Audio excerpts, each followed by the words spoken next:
Es el tabaco, el alcohol y luego vendría el consumo de marihuana. Más atrás estaría la coca, pero sobre todo en su versión fumada, porque es, digamos, como para pobres, entrecomillado, ¿no? Lo que sería la piedra famosa. Entonces esos son como las sustancias, digamos, más populares. En el caso mexicano, también lo que yo he encontrado es que se ha incrementado considerablemente el consumo. Sin embargo, sigue siendo un mercado muy chiquito. Es decir, en términos mundiales, digamos, el informe de Naciones Unidas sobre la droga te habla más o menos de que hay alrededor de 200 millones de usuarios de drogas ilegales en el mundo mensualmente.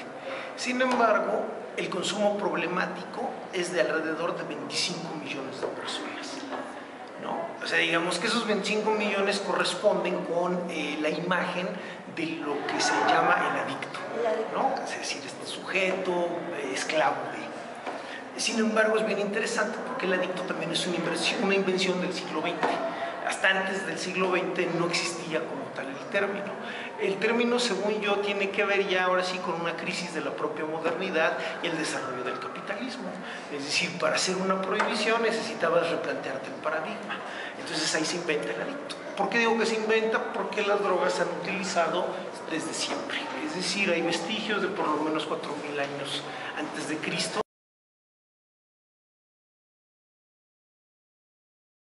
El asunto de las adicciones en los jóvenes, bueno, sí, pues se supone que se empieza a consumir cuando se es joven. Sin embargo, al igual que otro tipo de adicciones, pues no es que se haga la gente adicta de inmediato, si es de un día para otro, lo prueba y ya es. No, es algo más parecido como el propio alcoholismo. Es decir, se empieza joven, si se tiene dinero se puede mantener un vicio y después de 10, 20, 30 años empieza el vicio a reventar ya sobre el sujeto. Entonces, si te das cuenta, lo que se ve es la construcción de una política como para los jóvenes. El gran problema es que, pues eso yo siento que se presta más a la manipulación. Los datos, digamos, de México, aún los datos oficiales, te hablan de poco menos del 5% del total de la población entre 12 y 64 años que son consumidores de drogas ilegales. Es decir, estás hablando de no más de 3,5 millones de personas.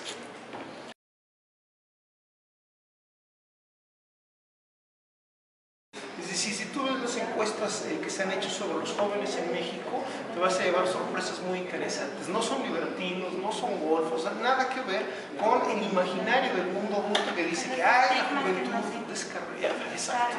Nada que ver con eso. Es decir, la juventud mexicana es tan conservadora como sus padres. O sea, pero es así, digamos, más del 50% de los jóvenes mexicanos lo quisieran como vecino a un gay, más del 50% de los mexicanos jóvenes no quisieran como vecino a una persona enferma de SIDA, casi el 80% de los jóvenes mexicanos no quisieran un drogadicto como vecino, y la última encuesta se hace antes de la llegada de Calderón al poder. Entonces, lo que yo sostengo es que no puedes pensar, o es muy perverso más bien pensar que los jóvenes son tan libertinos como los medios y ciertos actores quieren hacernos creer. Son profundamente conservadores. Entonces, gran parte de los jóvenes también está en contra de este tipo de sustancias, ¿no? ¿Por qué? Porque reproduce el esquema cultural, y el esquema cultural se invierte con la prohibición. Es decir, cuando se decide prohibir, había que inventar un modelo.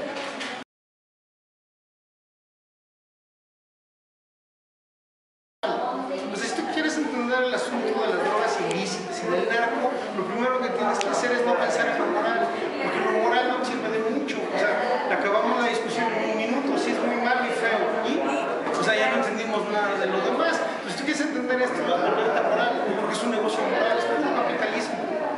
Entonces lo que hay es un mercado que está saturado. Entonces el asunto es que ahora las drogas son más fáciles de acceder.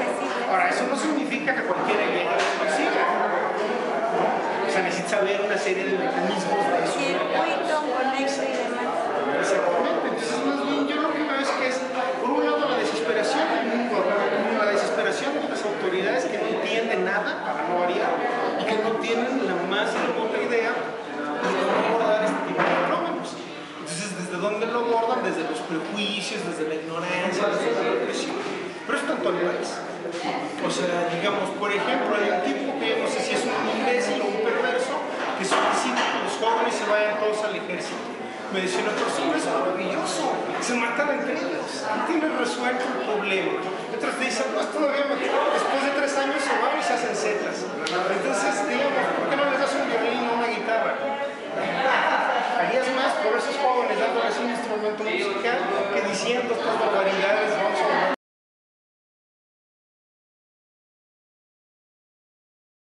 En mi opinión, no hay vía. O sea, porque ¿qué? Las autoridades no tienen idea ni de cómo se llaman, son aficionados y no es mala onda, checas sus currículums. Entonces no tienen ellos idea, tienes una sociedad enervada, polarizada y aterrada. Y tienes un sistema capitalista que excluye. Entonces, yo por ejemplo, la hipótesis que tengo es que una parte de las adicciones está directamente conectada a los niveles de estrés y frustración social. Entonces, ve, la gente tiene depresión, se enfurece y agarran el fútbol como una religión. Algunos el fútbol, pero otros el alcohol y otros la droga. Pero si te das cuenta, si se dan cuenta, el gran problema de esto, la gran tragedia, es que nos volvemos sociedades de adictos. Todo es de adicción. Me decía un informante, es que, o sea, para ponerte fuerte debes ir al gimnasio ¿cuántos años? Muchos. Entonces, ¿qué tal si te tomas unas pastillas? Entonces vas 2 meses y unas pastillas y ya lograste lo otro. Para bajar de peso, ¿qué debes hacer? Cambiar los hábitos alimenticios, que flojera. Ahora agarras, te metes pastillas y bajas de peso. Entonces, ¿qué tienes? Sociedades de adictos. Pero ni siquiera en México queremos darnos cuenta que llegamos a eso. Pero eso ya nos lleva a otro problema, que ese sí es estrictamente cultural, que es un país de hipócritas. Eso es parte de la cultura mexicana, que tampoco queremos estudiar, pero ahí hay pistas bien interesantes. Pura hipocresía.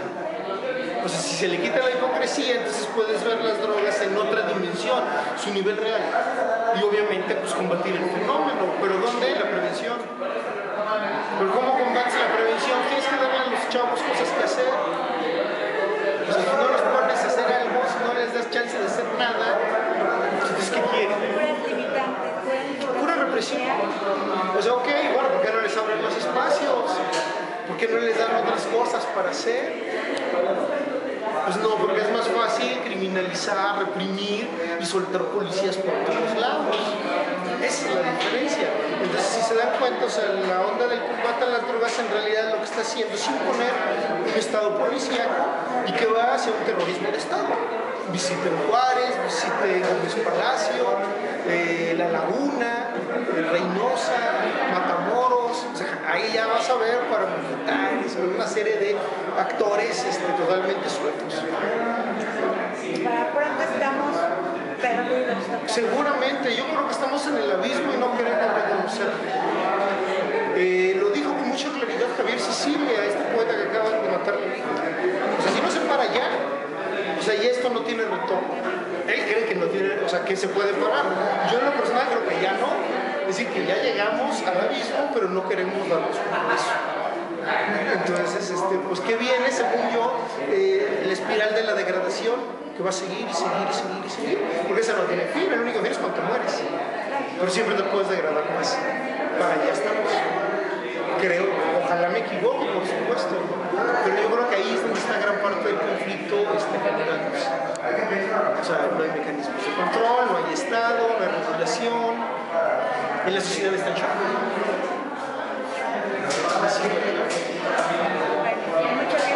No, y ustedes ya no han